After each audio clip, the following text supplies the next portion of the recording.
What is up, gamers? Staxwell's back at it again today with another market watch. I think people are finally starting to realize that a lot of the fables that are less played are completely undervalued, or were completely undervalued, I guess I should say, because a lot of them are drying up from the market. A lot of them are getting bought out. So of course, I want to talk about all of that, and people are also starting to finally realize the um, value of Everfest. A lot of people are picking up and buying Everfest singles. So we do have a lot to talk about. Let's just jump straight into it. But before we do, I don't have a Raid Shadow Legends ad. I just want to plug my own Twitter. Just go ahead and follow me here, TCG_Staxwell. I will leave a link in the description below. Let's just jump straight into it. Corsham is the Fable that I mentioned earlier, one of them that is getting completely dried up from the market. Cheapest right now for the Rainbow is 150, and we can see there's been a few that have sold at that price point. So it's a legitimate price here.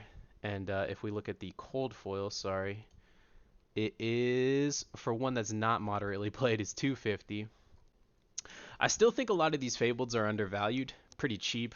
They will stand the test of time of the game, and Corsham particularly is really good in PvE. So if that ever comes out, if you had like a full elemental squad, this could be very good. I also think that Tales of Vari was just such a huge hit, and a lot of people loved it. I could see them doing a Return to Tales set, very similar to how they're doing like a Return to Monarch set. So I still think it's a good investment, even at the current prices. I still think it's good. Blood Kai also got bought and dried up. It is now $92 for the cheapest rainbow, and for the cheapest cold foil, it is $220.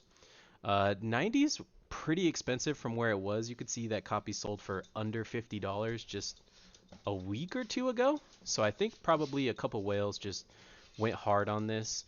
I don't think this one is as pressing as something like Corsham, because Corsham's actually like decent and could be good. Whereas Blood Kai, you would have to like you'd have to jump through a lot of hoops to make this good. I do think it is a very good collectible card, right? When you open someone's binder and you see like gems, it's like, I don't know, it's kind of cool, it's fun, it's collectible, it's drippy. So I personally have a rainbow foil. I was lucky enough to get it before this spike. If you didn't have one, I think that this price will come down. It's just the result of a recent buyout. There's not really a lot of demand for this, so I can't see this price sticking. I'd probably look to buy it closer to like the $75 mark or somewhere around there, maybe trade for one, but I wouldn't necessarily pick it up for this price. I don't think it's completely unfair, but I think it will correct itself and come down. Shiano is also getting bought up. We've talked about this one a couple times on the channel, and I've mentioned how they will print enough specializations to make her broken one day. And people are thinking that that day's today because there's so many like Riptide Trap specializations and things like that. So people are kind of messing around with her. I don't think she's good still. I still think she has some time to go until she's good. But it's nice to know people are thinking about this card and looking at this card. I actually do actually do think this is still cheap. The Crucible of War supplies almost completely drying up, and this price point I don't think is unfair by any means. Next card I want to talk about is Invoke Soraya. Both, like all copies, are getting bought up and kind of drying from the market here. Again, this was a recent buyout. I don't necessarily think they're worth this price. Wait for it to correct a little bit, then I think everyone should have one. It's a legendary, so you only need one. You can only play one in your deck. I think it's a good idea to have that one. So if like the rainbow, for example, corrects itself down to like 30-ish dollars, I would definitely pick one up. The rainbow is currently sitting at $45 and the cold foil is $55. For that price, you might as well just buy the cold foil. Yeah, don't buy the rainbow for that price. That's nowhere near worth it. The Marvel, I mean, this is just unobtainium for most players who wants to pay $450 for a card you have to draw that you could just get in a different rarity. I don't recommend this to anybody like trying to play the game. If you're picking this up, you're a collector or a whale. I don't recommend buying this to anyone, particularly at this price point. Scabskin Leathers is another one that's getting bought out. Look at that chart, just go straight up. I mean, we know how like charts on TCG Player aren't like good visual representation, but that's kind of funny. Um, we had a couple copies sell for $60 lately. There's an unverified for about 50 and a verified for about 50. Then they jumped to 60. I hope my viewers can get these too. I still think this is like one of the best pieces of equipment in the game, especially for legs, because legs most of the time are lacking. Just blocking for three is broken, and then you also have that additional high roll ability here. As they print more brutes and things like this will just continue to go up.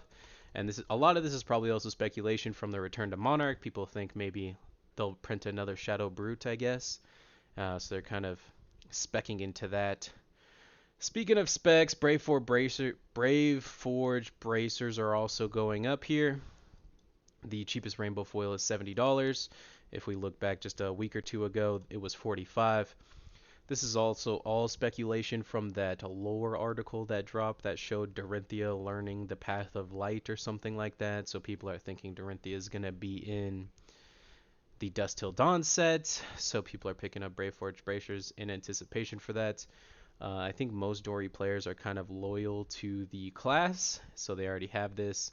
If you're interested in it though, I would wait for this to correct a little bit. Probably about like halfway through the Outsiders meta, all this kind of stuff will start to cool down a little bit. What's not cooling down is only getting more hot as we get deeper into this Outsiders meta is New Horizon. It's creeping up on $300 now. We have a couple cold foil copies that sold for $320. So there's only, what, 6 left on the market? Absolutely insane. I mean, the card's super good, and if you plan on playing Ranger like Lexi, if you plan on playing Lexi, you just need this card.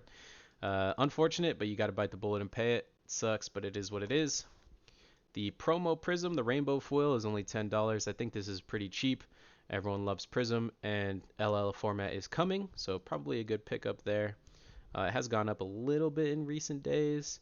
Used to be like $5 or $6. I think people are just specking into this because the other rainbow foil heroes like Chain, Lexi, stuff like that has been going up. So people have been looking at this. I don't think it's too late though. I think this price point is very fair, and I would pick one up if I didn't have one. Spirit of Arena is only $16 for the rainbow foil. I think this is a super good pickup. Like if you're like for all the same reasons I mentioned specking into Brave Forge bracers, I think Spirit of Arena is the same kind of good pickup. Even if the new light cards are Dory, there'll still presumably be some light warrior cards or just some generic light support that Bolton can use and abuse. And Bolton has some very specific niche cases where he's better than Dory. So I could see a world in which Bolton is a better character than Dory. And in that scenario, you would want Spirit of Arena. If you don't have one and you like Bolton in the slightest, I would definitely pick one up. I've never played him, but I think this is too cheap, so I have one. The rainbow is $15 and the cold foil is $50. So unless you're a Bolton stan, I would just pick up the rainbow and call it a day. Like I said at the top of the video, the Everfest cards are finally getting some love and getting bought up. The cheapest Grinder of Valahai on the market right now is $250. Actually a little bit insane. If you don't have this and you want to pick one up, again, wait for this price to correct itself. The fab market is just crazy lately. Every day there's a new buyout. I remember when I first started this channel, I was so hungry to do a video. I wanted to talk about anything. And no cards were getting bought out. None. I'd go a whole week and I'd be at the end of the week like, what am I going to talk about this week? I don't know. There's nothing crazy going on in the market. But now these days, like every day I could be doing a market watch. I need to be less lazy and I need to do it every day. I just started a new job, so things are a little bit hectic. But I'm trying to upload as much as I can. And yeah, Grander of Valahai is the latest culprit of that. It looks like it was bought out just a couple days ago. Yeah, like I said, if you want this, just wait for that price to correct. I think all the Fableds are, obviously good long-term investment pieces, and, I won't ever say that they're a bad pickup. Even at this price, I can't say, like, this is too expensive, don't buy this. Because I believe in all the Fableds. I think they're all going to be, like, over $1,000 one day. I think this game's just going to stand the test of time and be here for the next 10, 20 years. And cards like this are just going to be, like, grail collector's pieces in a lot of people's binders. Staying on that Everfest buyout topic, Earthlore Bounty Extended Art has been getting bought out. This is the cold foil. This card's never seen competitive play really that I know of. People have definitely tried, but it's more in like janky fun meme decks. There could definitely be a world in which this card is good, and $45-ish after shipping. is not completely unreasonable, but again, I would wait for this price to correct itself a little bit. When it does, probably worth picking one up. Silver Palms is always too cheap. I can't imagine a world in which I say this card isn't too cheap. It's a legendary. It only comes in Everfest. It's cold foil. Only $30. $30 for a legendary. We already know what happens with that stuff when PvE ever comes out, or they give us real merchant support or something like that, or if they ever start supporting Ultimate Pit Fight on a mass scale. There's a bunch of things that could cause Silver Palms to go up. I'm not saying spec your life savings into this. I'm saying you may want to play Merchant at some point in the future, so just make sure you have a copy of it. Staying on that Merchant hype, Knick-Knack Brick-a-Back Extended Art. I still think this card's too cheap. They keep hinting at Leabel, the new alchemist that is being introduced in the lore slowly. We know an alchemist is going to come, and if you imagine a world where your whole deck is potions, a card that cheats out like 3 or 4 potions in a turn, seems kind of broken to me, I can't lie. And also goes great with Merchants, Silver Palms, UPF decks currently play this. I could definitely see a lot of scenarios in which this card will go up. Also one more thing I want to talk about here. If we go Flesh and Blood, shop all, sort by, yeah, best selling. Embodiment of Lightning Token is the second best selling card. So you're like, oh, what's going on there? We look at recent sales. Someone bought 60 of them. Someone bought 80 of them. Someone bought 123 of them, 60 of them, 40 of them, 85, 87.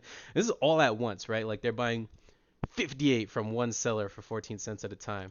So I don't like fully understand that. Let me know in the comments below if you guys like have any kind of read on what's going on there. Like is someone unironically trying to buy them out? Does someone have like a big art project that they're trying to like, I don't know, do like a 3D embodiment of Lightning Token so they need a bunch of copies of it? I don't know. Let me know in the comments down below. Thank you guys so much for watching. Don't forget to like, comment, rate, subscribe, and help the algorithm help me out a little bit. Thanks for watching. Later, gamers.